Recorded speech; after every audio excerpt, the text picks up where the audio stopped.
Philadelphia's Academy of Natural Sciences received an urgent letter in March of 1863 that would challenge everything its members believed about human intellect.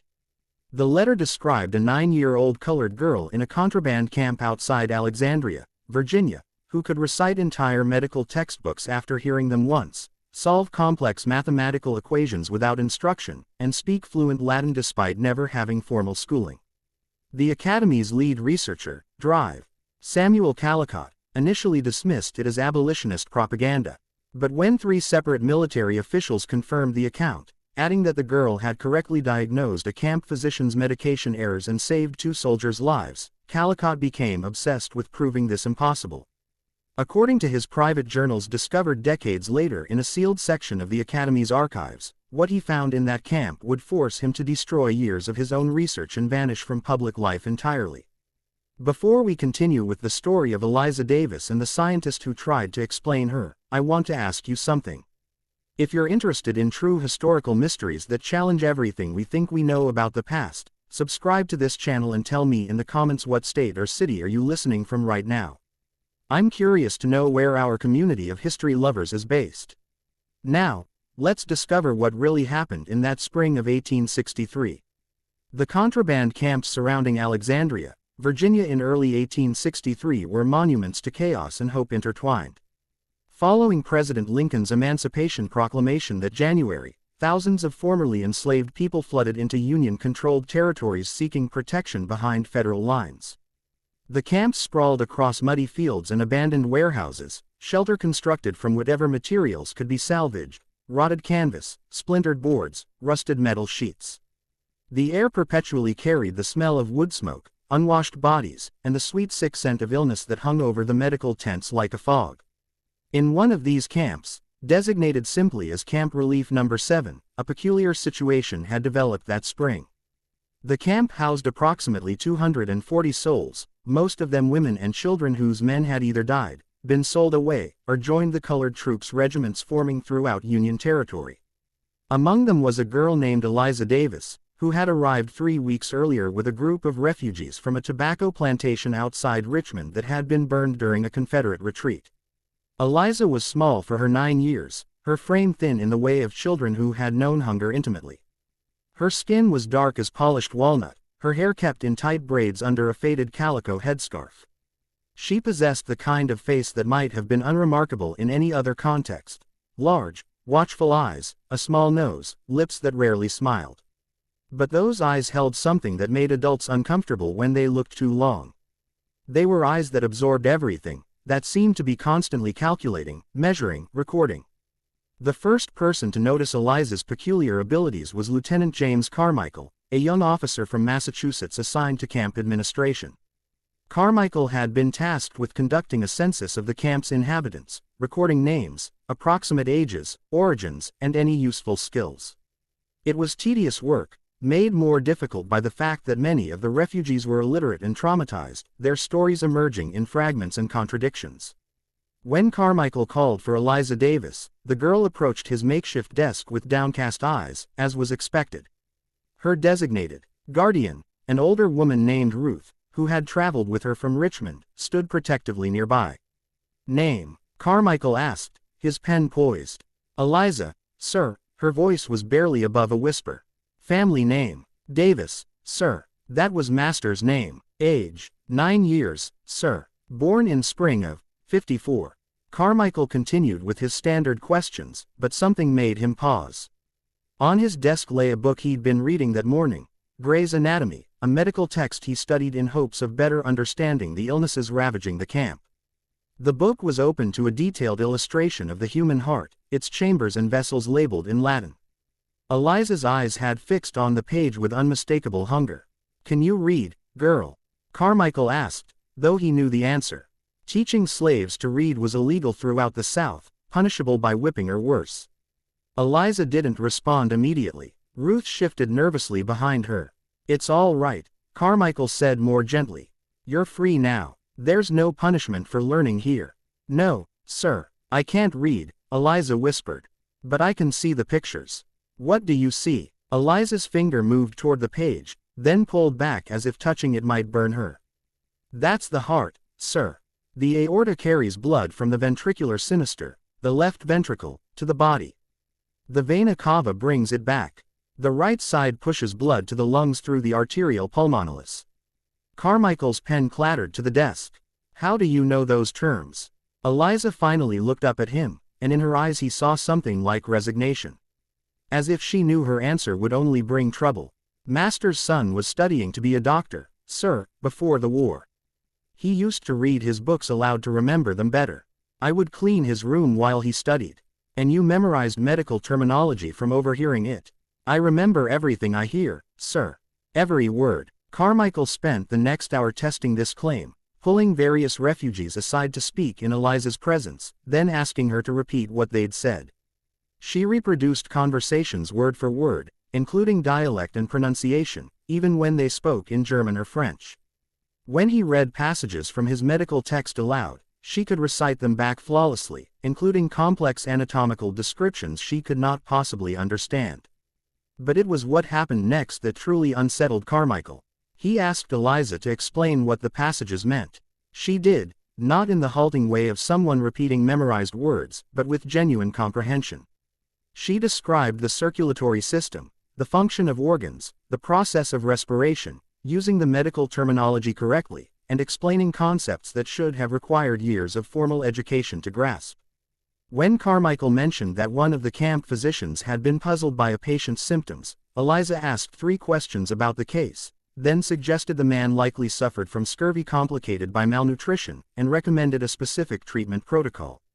The diagnosis was correct. The recommended treatment worked. Within a week, Lieutenant Carmichael's report had reached his commanding officer, then traveled up the chain to the Department of War in Washington. In the fevered political atmosphere of 1863, with the war's outcome still uncertain, and the question of what to do with millions of freed slaves becoming increasingly urgent, Eliza Davis represented something potentially explosive, living proof that the racial theories justifying slavery were scientifically false. The South's entire social order rested on the belief that Negroes were intellectually inferior, incapable of higher reasoning, suited only for manual labor under white supervision. Northern scientists, even many abolitionists, largely accepted this view, though they argued it resulted from lack of education rather than innate deficiency. But a 9-year-old colored girl who could match or exceed the intellectual capacity of educated white men, who possessed abilities that seemed to transcend normal human cognition entirely, this was something else. This was dangerous. Dr. Samuel Callicott received the War Department's request to investigate on April 3, 1863. Callicott was 47 years old, a respected member of Philadelphia's Academy of Natural Sciences, and one of America's leading practitioners of craniology, the study of skull measurements to determine intellectual capacity and racial characteristics. He had published extensively on the topic, his work frequently cited in defenses of slavery.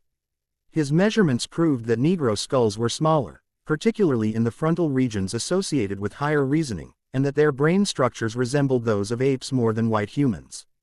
The request came with unusual stipulations. Callicott was to examine the girl in complete secrecy, share his findings only with specific military officials, and above all, prevent any public knowledge of the case. The War Department understood the implications. If abolitionists got hold of this story, it would become powerful propaganda. If Southern sympathizers learned of it, they would demand the girl's suppression by any means necessary. Callicott departed for Alexandria, bringing his instruments, calipers for skull measurement, scales for brain weight estimation, phrenological charts, intelligence assessment tools, and an extensive library of racial science texts. He also brought his assistant, a young medical student named William Driscoll, and a stenographer to record every detail of the examination. They arrived at Camp Relief No. 7 on a gray morning when spring rain turned the camp's pathways into rivers of mud. The camp's medical officer, Drive, Marcus Lindley, met them with barely concealed skepticism. Lindley was a practical man who had seen too much suffering to have patience for scientific theory. "The girl is remarkable," Lindley told them as he led them to the tent where Eliza was kept under quiet observation. "I've tested her myself extensively. Her abilities are beyond anything in medical literature. Everything has a rational explanation," Dr. Callicott replied. "I suspect we'll find this is a case of highly developed memory combined with mimicry." Some individuals of inferior races can be trained to perform complex tasks without truly understanding them, much like a parrot can speak without comprehension. Lindley's jaw tightened, but he said nothing. The tent serving as Eliza's quarters was small but clean, with a cot, a chair, and a small table. Eliza sat on the cot, her hands folded in her lap, wearing a simple gray dress that had been donated by a Ladies' Aid Society. Ruth, her guardian, sat in the corner, watching the white men with the weariness of someone who knew exactly how dangerous such attention could be. Callicott's first impression, recorded meticulously in his journal, was of the girl's unremarkable appearance. Subject presents as typical Negro child of approximately 9 years, he wrote. Small stature, likely due to malnutrition common to her race and former condition. Physical examination reveals no obvious abnormalities. Subject is compliant and quiet, exhibiting the docility expected of her kind. Then Eliza looked up at him, and Callicott's pen paused. Good morning, Drive, Callicott, Eliza said softly. Dr. Lindley mentioned you studied in Edinburgh under Robert Knox. I heard him read some of your papers. You believe Negro skull capacity averages approximately 5 cubic inches less than Caucasian skulls, primarily in the frontal region, which you associate with reasoning in moral sense. Callicott stared at her. How could you possibly know where I studied? Dr. Lindley told Lieutenant Carmichael yesterday afternoon. At 2:47 in the afternoon, specifically. You were speaking about the Knox controversy and his involvement in the Burke and Hare murders. The lieutenant asked if that troubled you given Knox's contributions to anatomy. You said, science must be separated from scandal. This was impossible. Dr. Lindley confirmed the conversation had occurred exactly as described at approximately that time, but it had taken place in his office over 200 yards from this tent. You couldn't have heard us, Callicott said. Sound carries in camps like this, sir, Eliza replied. Especially when the wind comes from the east, like it did yesterday. I hear many conversations. Over the next 6 hours, Callicott conducted the most rigorous intellectual examination of his career. He started with simple memory tests, reading passages from various texts and asking Eliza to repeat them. She reproduced every word flawlessly, including material in Latin, Greek, French, and German, languages she claimed never to have studied formally. Then he moved to comprehension tests. He read complex philosophical arguments from Kant and Hegel, mathematical proofs from Euclid, medical descriptions from the most advanced texts of the era. After each passage, he asked Eliza to explain what she had heard.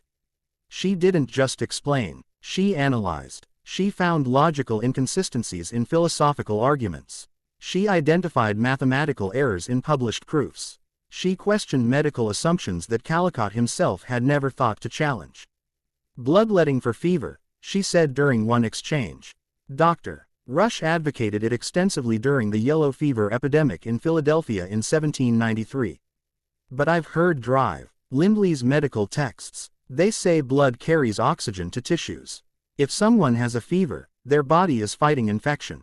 Why remove the blood that carries resources to fight the disease? Wouldn't that weaken them further? Callicott had no answer. The medical establishment still debated bloodletting's efficacy, but Eliza's question cut to a fundamental logical problem that most physicians ignored. As the examination continued, Callicott's careful scientific detachment began to crack. He moved to arithmetic, complex calculations, algebra, geometric proofs. Eliza solved them instantly, often providing answers before he finished writing the problems. When he gave her a problem deliberately constructed with no solution, she identified the logical impossibility within seconds and explained why. Try music, Drive, Lindley suggested. He had brought a violin. Can you identify these notes, Eliza? Lindley played a complex sequence. B flat, D, F sharp, A, C, E flat, Eliza said immediately. That's from Mozart's Requiem, Confutatus Maledictus. Bars 43 through 48, but you played the F slightly flat, about a quarter tone. Lindley's hand trembled on the bow. I've never played that piece where you could hear it. Master's daughter played piano, sir. She practiced Mozart's Requiem for her wedding. That was 2 years ago in the summer. She played it 47 times before the wedding. I remember all of them. 2 years ago. Callicott's voice was sharp. You can recall a musical sequence you heard once 2 years ago. I remember everything, sir. Every sound, every word, every face. I can't forget even when I want to. The implications of this statement hung in the tent like smoke. To remember everything, every moment, every sensation, every piece of information ever encountered without the merciful dulling of memory that protected human minds from being overwhelmed by the past. What would that be like? What kind of burden would that create? Callcott spent the next 2 hours attempting to find the limits of Eliza's abilities. There appeared to be none. Her memory was perfect.